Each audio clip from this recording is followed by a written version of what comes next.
Hey there, grammar splainies. You asked me when to use that and when to use who. So let's get to these sentences. I like the one that blinks. I like the one who blinks. In one of these sentences, I'm talking about a Christmas display. In the other one, I'm talking about a person. Who is a human, that is a thing. It's that simple. But sometimes we attribute human characteristics or humanity itself to non-human things like dogs and cats. Sorry, cats are that's. Meet the cat that lives at 10 Downing Street, not meet the cat who lives at 10 Downing Street. Now, if your cat is different, if your cat, is human, then go ahead and use who, but just be aware that you are also using a bit of poetic license. So all that's easy. Who is for people, that is for everything else. But it gets hard when it comes to relative pronouns. We prefer the girl whose hair is down. You can pet any dog whose owner is seated nearby. Wait, I can't say who, right? Dog, whose? So, any dog that's owner is seated nearby? No, any dog which is... How do you say it? There are two schools of thought on this. I'm about to give you the strict, somewhat contrived one. Keep listening for the relaxed, intuitive, traditional one. Meet this phrase, of which any dog, the owner of which is seated nearby.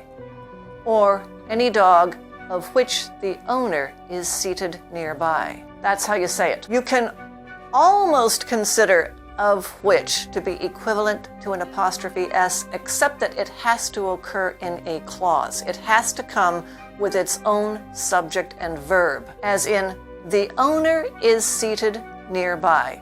That's the description of the dog you can pet. Its owner is seated nearby. And by the way, this is also what's happening in those whose sentences, the girl whose hair is down. The girl, her hair is down. That's the girl we prefer. Her hair is down. A clause. So let's hit the internet and correct a few more sentences. Here's one in the Harvard Business Review in an article on Web3. So-called stablecoins whose value is pegged to the dollar, the euro, or some other external reference have been pitched as upgrades to the global financial system. Stablecoins whose value? Stablecoins are not persons. So-called stablecoins, the value of which is pegged to the dollar, have been pitched as upgrades. Or, so-called stablecoins, of which the value is pegged to the dollar, have been pitched as upgrades. Here's another sentence in the same article. Stephen Deal, a technologist and vocal critic of Web3, floridly dismissed blockchain as a one-trick pony whose only application is creating censorship-resistant crypto investment schemes, an invention whose negative externalities and capacity for harm vastly outweigh any possible uses. A one-trick pony is not a person. An invention is not a person.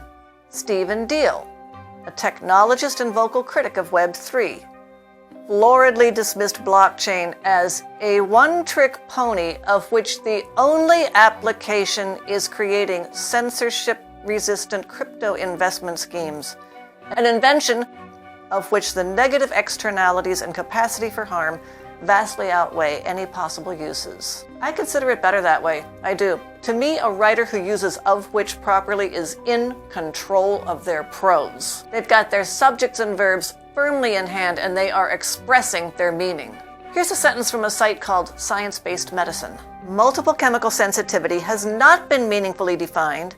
Diagnosis is based on unblinded, unvalidated tests whose findings vanish when blinding is used, and the treatment is everything but the kitchen sink. Tests aren't people. Multiple chemical sensitivity has not been meaningfully defined. Diagnosis is based on unblinded, unvalidated tests, the findings of which vanish when blinding is used. I'm asking again, does that look stilted and forced? Well, I would write it, and I think my readers would get through it quite smoothly.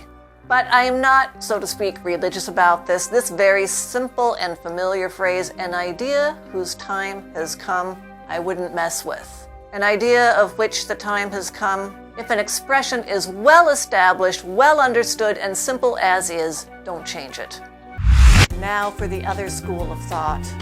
For centuries, English authors, including Shakespeare, used whose for these non-human objects, or maybe a subject or a referent. That doesn't matter right now. Anyway, it wasn't until the 18th century that English grammarians, or whatever they were, deliberately invented this structure of which, in response to the impropriety of implying that things were people through the use of this whose. Nevertheless, this of which structure is sometimes considered clumsy and stilted.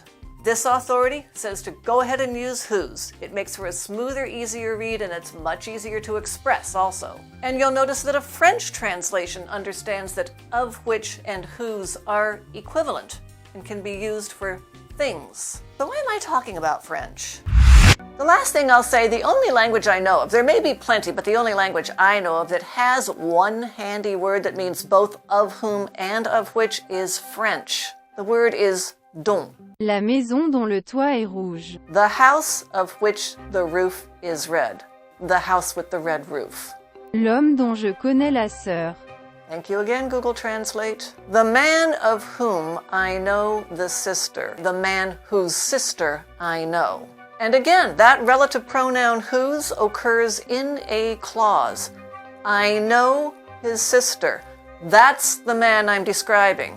I wish we had this word in English, but we don't. We don't have don't. So I'm asking you to skip this shortcut whose when you're talking about things and flex your literacy. Say of which. Say it for logic, for England and St. George, for truth, justice, and the American way. Or just relax and use whose.